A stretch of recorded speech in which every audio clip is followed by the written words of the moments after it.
Well, the work of the Harvard Project has inspired me so much. So doing the Native Nations Institute January in Tucson in 2013 seriously changed my life. And I advocate that wherever I can with community too, because after working in community for so long and knowing something had to change and trying a development approach and trying to change from a deficit to a more strengths-based and opportunity, where are the opportunities? Because we have so many.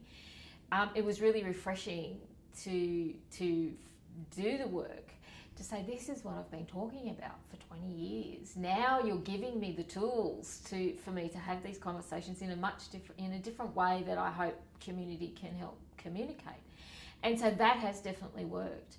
And so I am totally ingrained in the work of the Harvard Project. I've embedded it in my organisation, so I'm the Chief Executive Officer of a national Indigenous Allied Health Organisation, and it in itself is a one of a kind internationally, which I'm very proud of. But in the work that we do around building the capacity and the strengths of our Indigenous health workforce is embedding these concepts of nation building, so that we're giving them the narrative, we're giving them the skills to have a conversation within the health system about transformation, but also in working in their communities around how do we build cultural models of care within a system that already exists, and how do we use the strength of our culture and our identity and what we know in here in our being is really going to work with our peoples. And so it's been driven through leadership development, through a framework we've developed around cultural responsiveness. And that's about how do we look at transforming behaviour and change the way we practice so that we are responsive to particular cultures. So Wiradjuri, how can we be more responsive to Wiradjuri needs? How can we be more responsive to Barkindji and Yampa needs in different nations? Because ultimately they're different.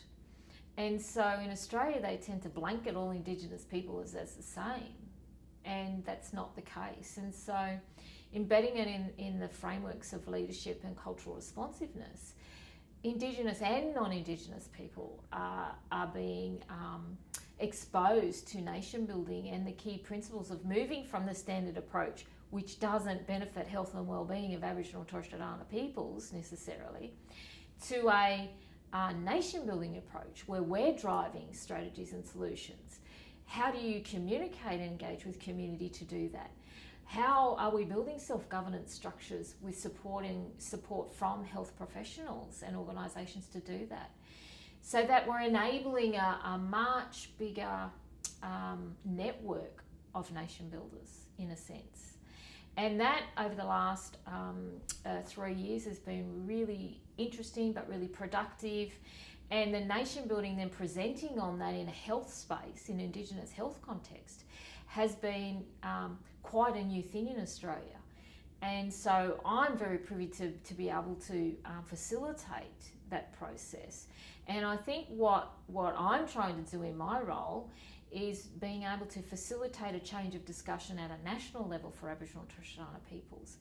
But then making sure when we're looking at policy and practice at a national level that we're actually advocating for this actually goes down to our communities and our nations, and about how are we more responsive to their needs in delivering health services in a more cultural approach to get better outcomes more sustainably.